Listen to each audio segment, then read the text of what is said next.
Hello student, आज की class में बात करेंगे कंप्यूटर नेटवर्क का क्लास नंबर 16।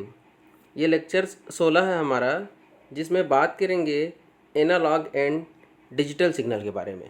तो यदि अभी तक आपने लेक्चर 1 से 15 तक नहीं देखा है तो यहाँ आई बटन के क्लिक पे उसको मैं लिंक दे देता हूँ, आप वहाँ जाके सभी वीडियो को देख सकते हैं।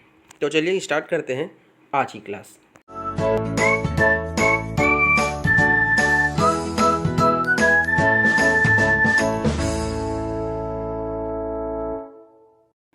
तो सबसे पहले देखते हैं एनालॉग सिग्नल होता क्या है। तो देखिए एनालॉग सिग्नल क्या होता है। यदि मैं आपको बताऊं कि जो मान होता है सिग्नल का वो समय के सापेक्ष में कैसा रहता है, तो जो एनालॉग सिग्नल होता है वो हमारा समय के सापेक्ष में उसका जो मान होता है, वोल्टेज या विद्युत धारा का जो मान होता है वो लगातार अपना जो वैल्यू है, जो मान उसको बदलते रहता है। देख रहे हैं आप, ये हमारा लगातार परिवर्तन होता है और इस लगातार परिवर्तन के कारण ही इसे हम लोग कंटिन्यूअस चेंज कहते हैं। क्या कहते हैं? एनालॉग सिग्नल का जो हमारा विद्युत धारा या जो वोल्टेज का मान रहता है, ये देखिए ये समय के सापेक्ष में जो मान है वो क्या होता है, हमेशा बदलते रहता है, जिसके कारण इसको कंटिन्यूअस चेंज भी कहते हैं। और जो एनालॉग सिग्नल होता है उसके लिए हम लोग डेसिमल नंबर सिस्टम का प्रयोग करते हैं। डेसिमल नंबर सिस्टम जिसका जो देखिए कैसे लिखा जाता है, तो ये देखिए इस प्रकार से, जैसे अब हम अंक को लिखेंगे, मान लीजिए तो ये जो अंक हो, कुछ भी आप यहाँ पे अंक लिखेंगे जिसका आधार क्या होता है 10 होता है, उसी को हम लोग क्या कहते हैं डेसिमल, जिसका बेस क्या हो 10 हो। और डेसिमल के लिए रेंज कहाँ तक होता है, तो 0 से लेके 9 तक का रेंज होता है। 0 से लेके 9 तक के अंक लिखा जाता है और आधार में क्या लिखा जाता है 10 लिखा जाता है डेसिमल।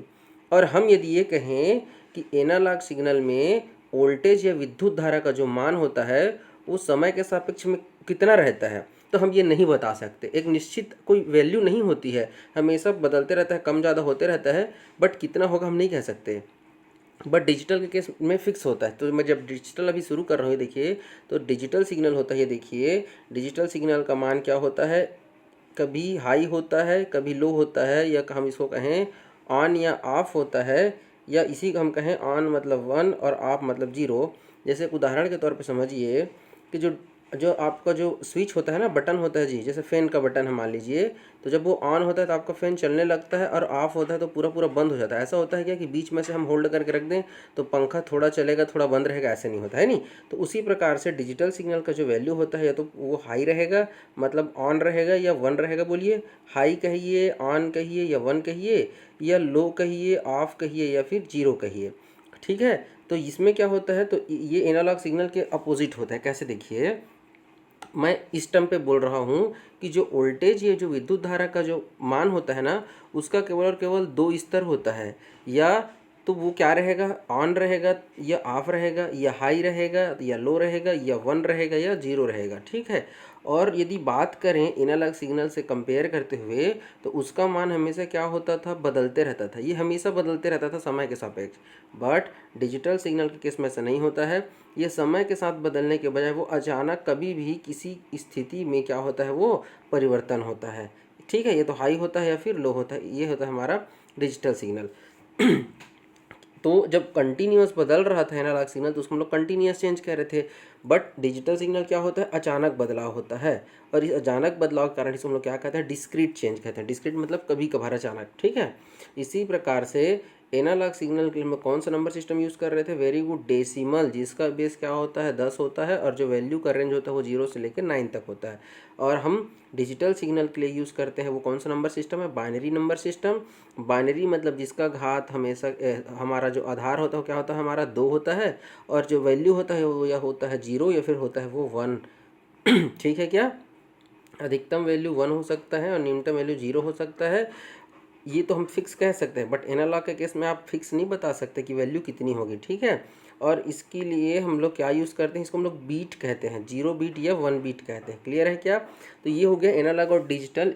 एग्जाम के पॉइंट ऑफ व्यू से आपको पॉइंट बना बना के लिखना है। कई बार क्या होता है 2.5 नंबर के क्वेश्चन में दोनों का डिफरेंस पूछ देता है, तो डिफरेंस करके दोनों को आप 2-2 3-3 पॉइंट मुख्य मुख्य चीज़ लिख के डायग्राम बना दीजिएगा। अब इसको चलिए मैं आपको रियल लाइफ में हम कैसे एक उदाहरण के रूप में समझते हैं। उसको इस डायग्राम की मदद से मैं आपको एक्सप्लेन कर रहा हूँ, ध्यान से देखिएगा।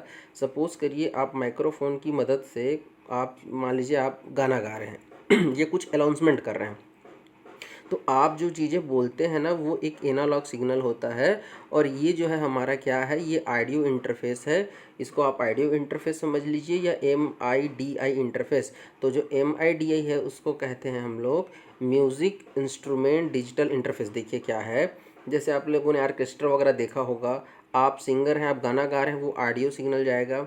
बट यदि वहाँ पे एक कैसीनो में वहाँ पे केसियो बजा रहा है या पैड बजा रहा है या वहाँ पे गिटार बज रहा है, तो वहाँ से जो एक सिग्नल निकलता है वो हमारा होता है म्यूज़िक इंस्ट्रूमेंट डिजिटल इंटरफेस लगा रहता है। तो यहाँ से क्या निकलता है, ये है जो हमारा है MIDI सिग्नल है, वो पहले कहाँ जाता है, MIDI इंटरफेस के पास जाता है और वो उसको कन्वर्ट करता है किसमें, एनालॉग सिग्नल में। तो यहाँ जो रेड कलर का जो आपको लाइन दिख रहा है जैसे ये है, वो आपका एनालॉग सिग्नल को डिनोट कर रहा है। और जो आपको ग्रीन कलर का जो लाइन दिख रहा है आपको, वो आपको डिनोट कर रहा है डिजिटल सिग्नल को। और ये जो डॉटेड ब्लू लाइन दिख रहा है ना, ये आपका है MIDI सिग्नल। अब देखिए समझिए, मान लीजिए कोई सिंगर गाना गा रहा है, तो वो जो एनालॉग सिग्नल जाएगा किसमें, ऑडियो इंटरफेस में, और वहाँ से क्या करेगा, वो उसको ट्रांसफ़र कर देगा किसके पास, आपका कोई भी जो है लाउड स्पीकर है वहाँ पे, और आपको जो है सिग्नल वो क्या होता है, सुनाई देता है। ठीक है क्या, वो वहाँ पे सॉन्ग सुनाई देगा, सिग्नल सुनाई नहीं देगा, माफ़ करिएगा। मेरा कहने का मतलब है यहाँ से आपका एनालॉग सिग्नल निकलता है और उसको वो कन्वर्ट कर देता है और फिर आपको क्या सुना, वो जो है वो यहाँ पे आपको सुनाई देता है।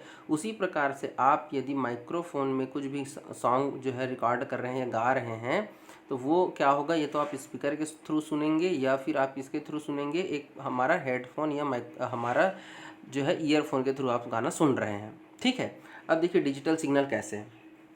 सपोज़ करिए आप गाना रिकॉर्ड कर रहे थे, वो आपका एनालॉग सिग्नल हुआ। अब यहाँ पे क्या होगा, उस सिग्नल को आप किस में रिकॉर्ड कर रहे हैं, आप अपने कंप्यूटर में रिकॉर्ड कर रहे हैं। और कंप्यूटर में क्या लगा हुआ है, मान लीजिए यहाँ पे हार्ड डिस्क है। तो वो जो एनालॉग सिग्नल है उसको ये क्या करेगा, ऑडियो इंटरफेस एक डिजिटल सिग्नल में कन्वर्ट करेगा और आपके किसी भी ड्राइव में, मेमोरी में उसको स्टोर कर देगा। यहाँ पर डायरेक्शन का भी विशेष रोल है भाई। एनालॉग सिग्नल ऑडियो इंटरफेस में जा रहा है, यहाँ पे देखिए आप यदि रिकॉर्ड कर रहे हैं तो वो यहाँ पे ऐसे स्टोर हो रहा होगा, तो ऐसे डायरेक्शन में जाएगा। अब मान लीजिए आपने पहले से कोई गाना रिकॉर्ड करके रखा हुआ है, अब उस सॉन्ग को आपको सुनना है, तो फिर से वो क्या करेगा, डिजिटल सिग्नल यहाँ से निकलेगा, फिर यहाँ से क्या होगा, ऑडियो इंटरफेस में वो कन्वर्ट होगा और फिर एनालॉग सिग्नल को आप स्पीकर के थ्रू सुनेंगे या फिर आप क्या करेंगे, हेडफोन के थ्रू सुनेंगे। सेम उसी प्रकार से यदि लाइव परफॉर्मेंस चल रहा है और आप कोई म्यूज़िक इंस्ट्रूमेंट यूज़ कर रहे हैं, वो डायरेक्ट यदि कनेक्ट है स्पीकर से, तो यहाँ से क्या निकलेगा, MIDI सिग्नल निकलेगा। उसको क्या करेगा, जो MIDI इंटरफेस होता है उसको वो एनालॉग सिग्नल में कन्वर्ट करेगा और आपको स्पीकर या फिर हेडफोन के थ्रू सुनाई देगा।